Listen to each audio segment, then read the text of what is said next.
Mga paps, kumusta kayo? Ayan.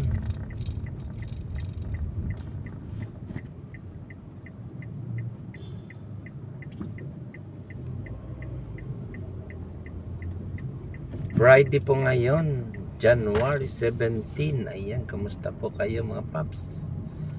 Ayan, bago po ang lahat, yung hindi pa po nakapag-subscribe po sa ating YouTube channel, subscribe na lang po yung aking YouTube channel na Paps Rooftop. Ayan, para lagi po kayo updated sa ating mga videos po about update po ng traffic at saka sa mga ginagawa po nating mga inaalagang isda. Ayan mga paps, mayroon po pala akong ano po sa inyo. Maganda po talaga yung mga isda ng Jinsan, yung mga alaga po nila. Kaya mayroon tayong ano po binabalak ngayon. Siguro itatry natin na mag-order doon. Try lang po natin.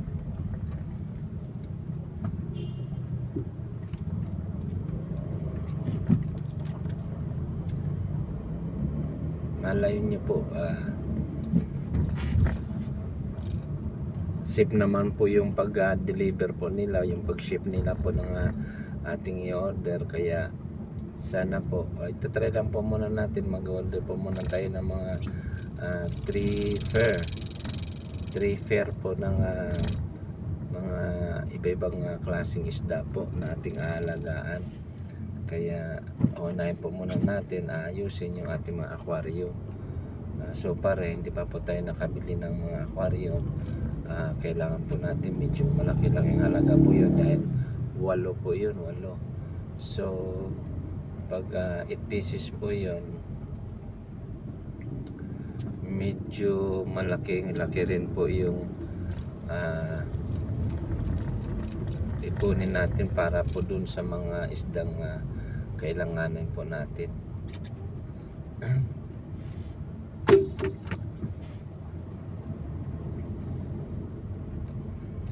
Kaya sana po mapag-ipunan po natin, dahil maganda po yung mga pinadala po sa akin.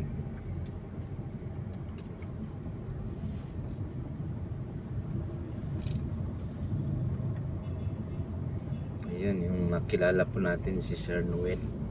Ayan, shoutout po sa iyo dyan sa may Jinsan. Sana this is my first time ng pag-order. Sana po tagumpay po tayo. Hindi po sana ma-damage yung ating orderin, para hindi naman po tayo maghinayang. Pero sabi niya naman po, garantisado naman po na makakarating po sa atin na safe yung ating order ng mga isda, at saka yung kung mayroon man po madadamage ay papalitan po niya. Siyempre kawawa naman din po, kaya siya na pong bahala doon.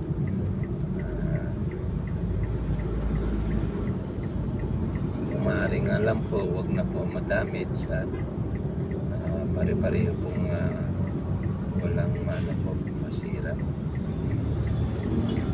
Hinayang po sa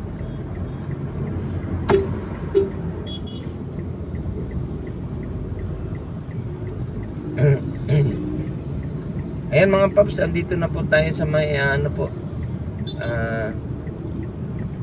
overpass, flyover po dito sa may Marikina po. Sa baba, yung pababa po sa Marikina, dito naman po paakyat po papunta po ng Libis. Ayan, mamaya po i-update ko po kayo. Kinukwento ko lang po sa inyo yung kukuhanan po natin ng isda. Maganda po yung mga alaga niya, nakita ko po. At naano ko na rin po yung tao, hindi naman po siguro yung manloloko. At siya rin po nagsabi na ayaw niya rin po mahirapan yung kanyang mga kliyente. Dahil mga paps, andito na tayo sa bahay po. Binisita na po natin yung aking mga alagang isda po dito. Okay naman po sila. Yan mga paps, tingnan nyo mga paps.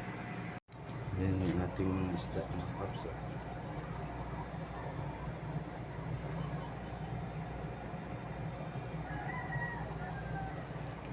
Yan. So dito po yung ating mga yan sila. Grupo-grupo po sila. Ang dami nila. Ang lalaki na. Saka dito po yung ating molly. Yan. White molly po natin. Papakainin po natin mamaya-maya. Ito naman po yung ating goldfish.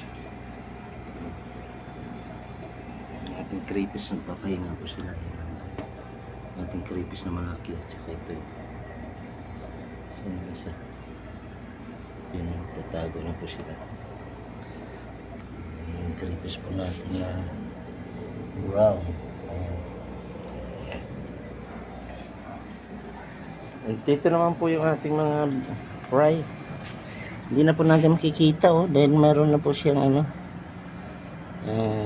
labarak, pero nandiyan po sila. Yan. Yan. Nandiyan po sila.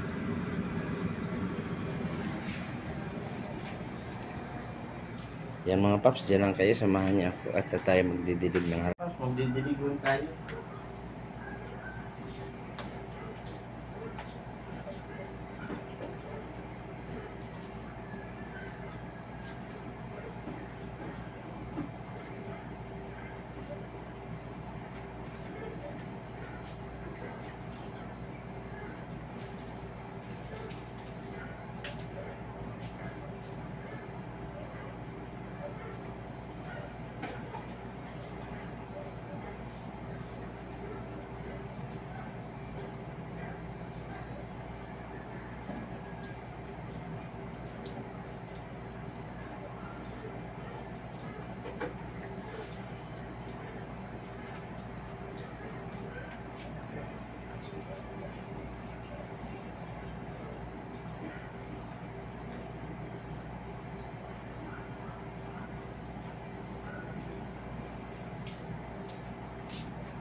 Yan mga paps, tapos na tayo magdilig.